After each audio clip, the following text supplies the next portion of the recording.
ஊரில் இந்த மீனுக்கு பேர் என்னங்க? எங்கள் ஊரில் இது கரும்பாறைன்னு சொல்கிறாங்க. இது எப்படி இருக்குன்னு தெரியாதுங்க. நான் இன்றைக்கி ஃபஸ்ட் டைம் தான் வாங்கியிருக்கேன். மீன் விற்கிறவங்க சொன்னாங்க, இந்த மீன் ரொம்ப டேஸ்ட்டாக இருக்கும், நீங்கள் சாப்பிட்டு பார்த்துட்டு காசை கொடுங்க அப்படின்ற மாதிரி சொன்னாங்க. இதுக்கு பேர் வந்து கரும்பாறை அப்படின்னு சொன்னாங்க. இது மேலே உள்ள தோலெல்லாம் உரிச்சிட்டு அழகாக பீஸ் போட்டும் தந்தாங்கங்க. நான் எப்படி இருக்கோ என்னவோ அப்படின்னு நினச்சிட்டே இருந்தேன். ஆனால் லட்டு மாதிரி இருந்துச்சுங்க இந்த மீன். ரொம்பவே டேஸ்ட்டாக இருந்துச்சு. உங்கள் ஊரில் நீங்கள் இந்த மாதிரி ட்ரை பண்ணியிருக்கீங்களான்னு பாருங்கள். ஏன்னா எங்கள் வீட்டில் எல்லா மீனும் சாப்பிட மாட்டாங்க. நான் ஒரு சேஞ்சுக்காக தான் வாங்கியிருக்கேன். இதை எப்படி ஃப்ரை பண்ணலாம் அப்படிங்கிறத பார்க்கலாம்.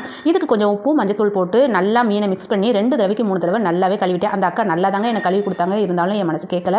அதனால நல்லா கழுவி எடுத்ததுக்கப்புறம் இந்த மீனை காரஞ்சாரமாக வறுக்க போகிறேங்க. காஷ்மீரி மிளகாய்த்தூள் காரத்துக்கு தகுந்த மாதிரி எடுத்துக்கோங்க. இஞ்சி பூண்டு விழுது, 1 ஸ்பூன் ஜீரகத்தூள், 1 ஸ்பூன் தனியாத்தூள், 1/4 டீஸ்பூன் மஞ்சத்தூள், 1/4 டீஸ்பூன் மிளகுத்தூள், தேவைக்கேற்ப உப்பு சேர்த்துட்டு அரிசி மாவு 1 ஸ்பூன் சேர்த்து கொஞ்சமாக லெமன் ஜூஸ் சேர்த்து நல்லா அரைச்சிட்டு வந்தாச்சு. இதை அப்படியே வேற பவுலுக்கு சேர்த்து இந்த மசாலா மேலே கொஞ்சமாக கஸ்தூரி மேத்தி, கொஞ்சம் ஆயில் சேர்த்து காரம் பத்தலைன்னா கொஞ்சமாக மிளகாய்த்தூள் சேர்த்து நல்லா மசாலா மீனோட மிக்ஸ் பண்ணுங்க. மிக்ஸ் பண்ணி ஒரு 5 நிமிஷம் 10 நிமிஷம் நல்லா ஊற விடுங்க. ஊற விட்டு எடுத்து கொஞ்சம் போல் கருவேப்பிலையை சேர்த்து நல்லா மிக்ஸ் பண்ணுங்கள். மசாலா நல்லா ஊறி இருக்கு பாருங்கள். இந்த ஸ்டேஜில் நான் ஆயிலை தாராளமாக ஊற்றுங்க. ஏன்னா ஃபஸ்ட் டைம் வாங்குற மீனுங்கிறதுனால கொஞ்சம் எனக்கு ஜல்காக தான் இருந்துச்சுங்க. மேலே தோலை உரிச்சிட்டாக்கா அதாவது பிரிஞ்சு கொட்டும் அப்படின்னு சொல்லுவாங்க. எனக்கு சூப்பராக வந்துச்சுங்க. பாருங்கள், நீங்களே வீடியோவில் பார்க்குறீங்க. கொஞ்சம் கூட மீன் வந்து அதாவது உதிர்ந்து கொட்டாமல் சூப்பராக வந்திருக்கு. நல்லா ரோஸ்ட்டாக இருக்குது. நான் சாப்பிட்டு பார்க்க போகிறேன். சாப்பிட்டு நீங்களும் பார்த்துட்டு எப்படி இருக்குன்னு கமெண்ட்ஸ்